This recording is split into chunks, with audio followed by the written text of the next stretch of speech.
Imagine being 12 years old, about to start a brand new school, and the entire world is already watching your every move.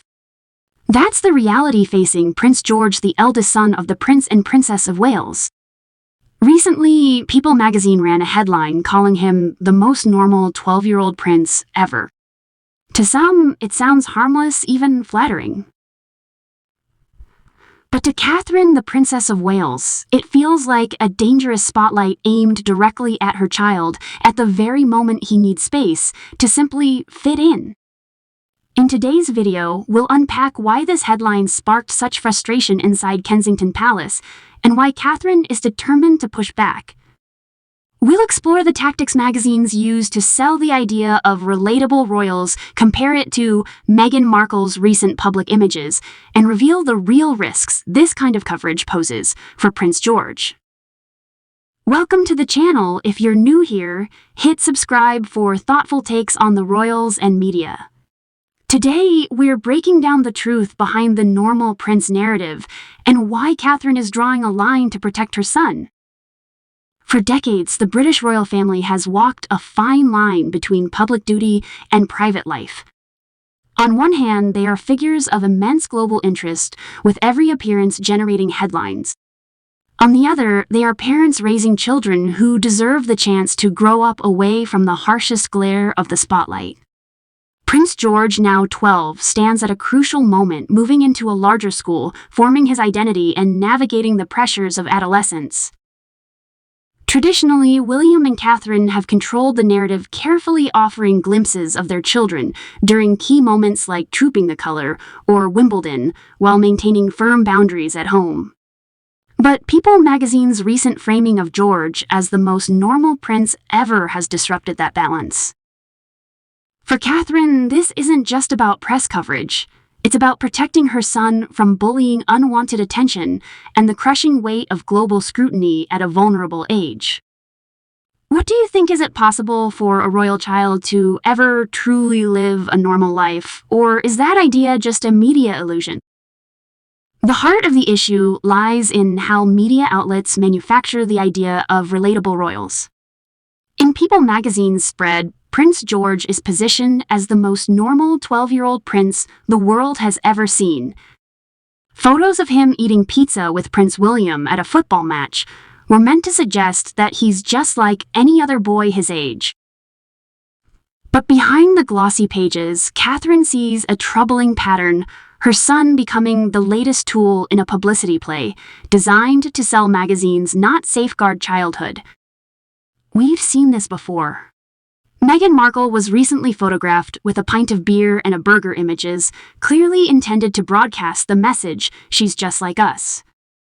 The strategy is transparent craft, a snapshot of celebrity life that audiences can project themselves onto, creating buzz clicks and sales. Now the same lens has been turned on Prince George, a child who never asked for the limelight. Sources close to Kensington Palace reveal that Catherine is very upset by this portrayal. And understandably so.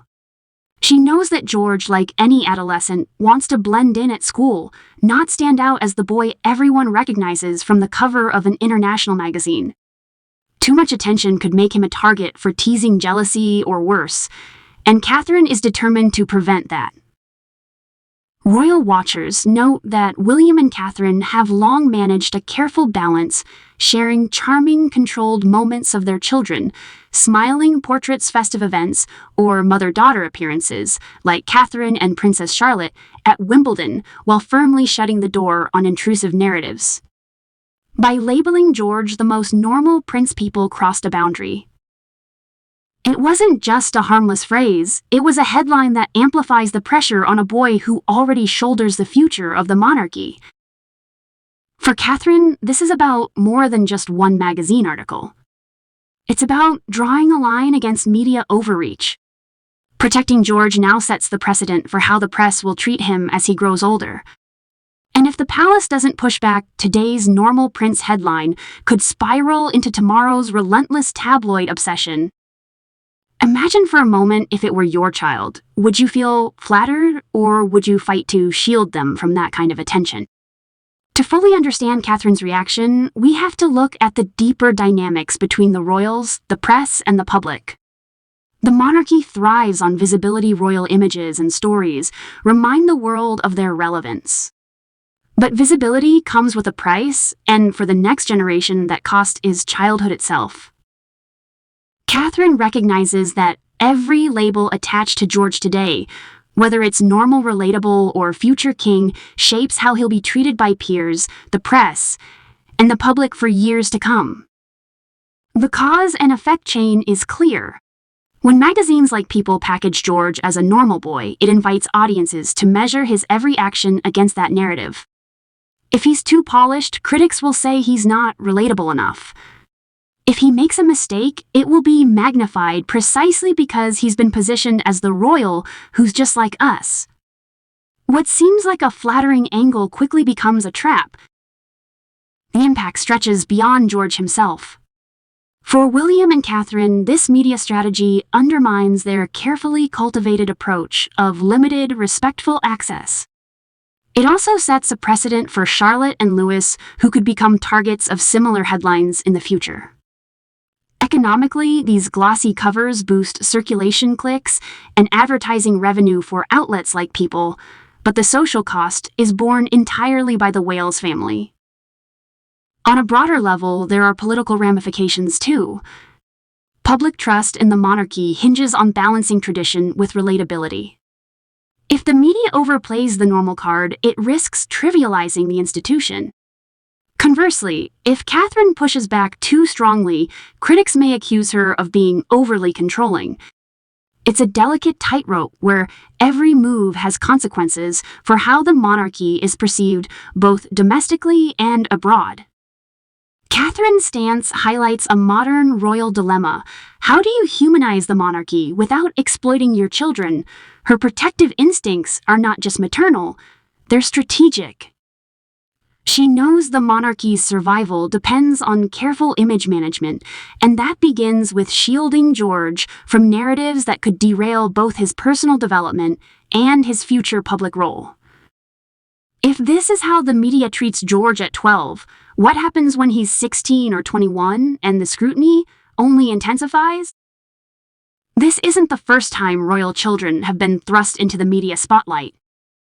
Decades ago, a young Prince William faced similar treatment, his school years chronicled by newspapers hungry for royal exclusives.